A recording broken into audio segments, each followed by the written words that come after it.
जय सिया राम। धना जाट भक्तमाल कथा।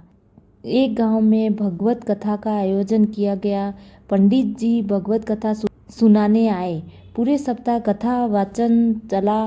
पूर्वहित दान दक्षिणा की सामग्री इकट्ठा कर घोड़े पर बैठकर पंडित जी रवाना होने लगे। उसी गांव में एक सीधा साधा निर्धन किसान भी रहता था, जिसका नाम था धना जाट। धना जाट ने उसके पांव पकड़ लिए। वह बोला, पंडित जी महाराज, आपने कहा था कि जो ठाकुर जी की सेवा करता है उसका बेड़ा पार हो जाता है। आप तो जा रहे हैं। मेरे पास न तो ठाकुर जी है, न ही मैं उनकी सेवा पूजा की विधि जानता हूँ, इसलिए आप मुझे ठाकुर जी देकर पधारे।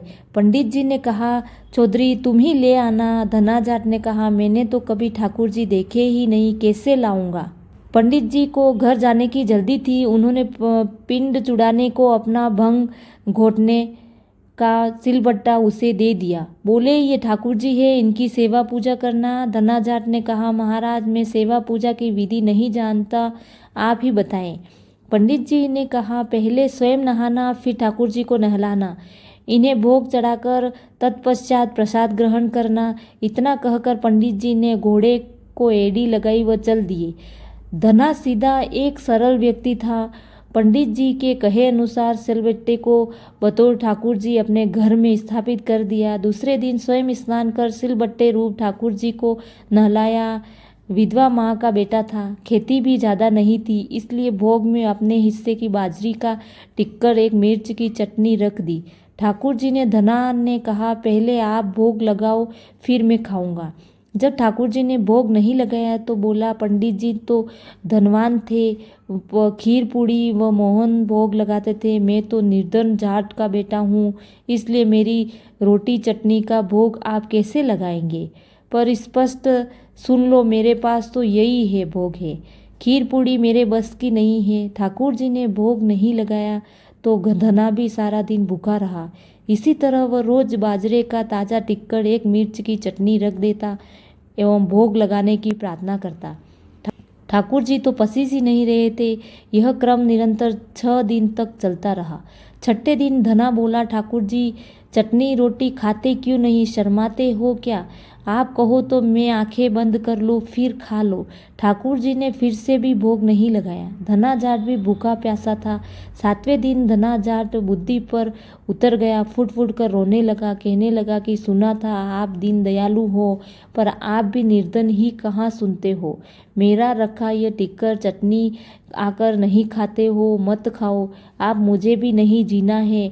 इतना कहकर उसने सिलबट्टा उठाया और अपने सिर फोड़ने को तैयार हुआ। अचानक सिलबट्टे के एक प्रकाश पुंज प्रकट हुआ। एक धना जाट का हाथ पकड़कर, देख धना, मैं तेरी चटनी टिक्कर खा रहा हूँ। ठाकुर जी बाजरे का टिक्कर एवं मिर्च की चटनी मज़े से खा रहे थे। जब आधा टिक्कर खा लिया तो धना बोला, क्या ठाकुर जी मेरा पूरा टिक्कर खा जाओगे क्या? मैं भी 6 दिन से भूखा प्यासा हूँ, आधा टिक्कर तो मेरे लिए भी रखो। ठाकुर जी ने कहा, तुम्हारी चटनी रोटी बड़ी स्वादिष्ट लग रही है, तू दूसरी खा लेना। धना ने कहा, प्रभु माँ मुझे एक ही रोटी देती है, यदि मैं दूसरी लूँगा तो माँ भूखी रह जाएगी। प्रभु ने कहा, फिर ज़्यादा क्यों नहीं बनाता? धना ने कहा, खेत छोटा सा है और मैं अकेला। ठाकुर जी ने कहा, और खेत जोत ले। धना बोला, प्रभु मेरे पास बैल घोड़े ही है, मैं तो खुद जोतता हूँ। ठाकुर जी ने कहा, नौकर रख ले। धना ने कहा, प्रभु आप तो मेरी मजाक उड़ा रहे हैं, नौकर रखने की हैसियत हो तो 2 वक्त की रोटी ही न खा ले हम माँ बेटे। इस पर ठाकुर जी ने कहा, चिंता मत कर, तेरी सहायता करूँगा। कहते हैं तब से ठाकुर जी ने धना का साथी बनकर उसकी सहायता करनी शुरू कर दी। धना के पास खेत कामकाज कर उसे अच्छी जमीन व बैलों की जोड़ी दिलवा दी। कुछ अरसे बाद वह घर में गाय भी आ गई, मकान भी पक्का बन गया, सवारी के लिए घोड़ा आ गया। धना एक अच्छा खासा जमींदार बन गया। कई साल बाद पंडित जी पुनः धना के गांव भगवत कथा करने आए। धना भी उसके दर्शन को गया। प्रणाम कर बोला, पंडित जी आप तो ठाकुर जी देकर गए थे, वे 6 दिन तो भूखे प्यासे रहे एवं मुझे भी भूखा प्यासा रखा। 7वें दिन उन्होंने भूख के मारे परेशान होकर मुझ निर्धन की रोटी खा ली। उनकी इतनी कृपा है कि खेत में मेरे साथ कंधे से कंधा मिलाकर हर काम में सहायता करते हैं। अब तो घर में गाय भी है। 7 दिन का घी दूध का सीधा यानी बंदी का घी दूध में ही भेजूंगा।